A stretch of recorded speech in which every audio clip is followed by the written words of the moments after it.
बोली बोली बाबा बैजनाथ की जय।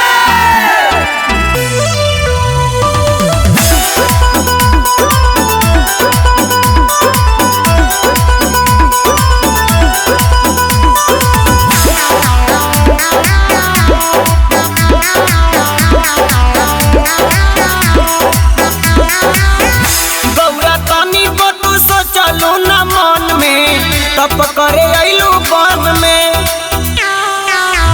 गौरा तनी को तू सोचलू न मन में तप करे अइलू बन में। तप करे बन में हो तप करे बन में, तप करे बन में हो तप करे बन में। दहिया अपन भी डलबू हवन में तप करे अइलू बन में। गौरा तनी को तू सोचलू न मन में तप करे अइलू बन में। बोली बोली बाबा महेंद्रनाथ की जय।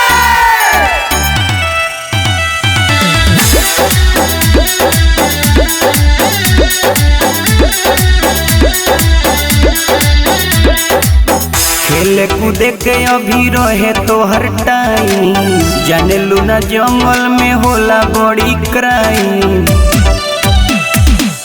खेले कूदे के अभी रहे तोहर टाइम, जाने लू ना जंगल में होला बड़ी क्राइम। रहे वाली जंग भवारा सुमन में तप करे अइलू बन में। गौरा तनी को तू सोचलू न मन में तप करे अइलू बन में। बोली बोली बाबा बैजनाथ की जय।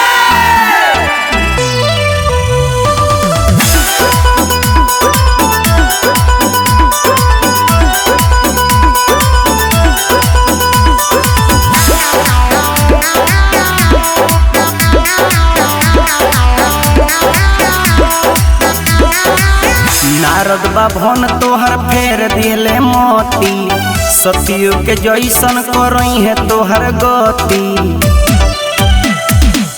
नारद बाभन तोहर फेर दिले मोती, सतियो के जैसन करई है तोहर गति। पति रति भरना भई है सपन में तप करे अइलू बन में। गौरा तनी को न सोचलू तू मन में तप करे अइलू बन में।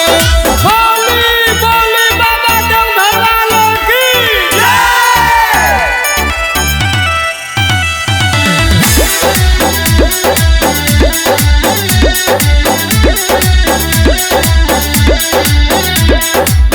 सुन हिमांचल राजा के पुतरिया, मैना के भिजतावे आंसू से अचरिया।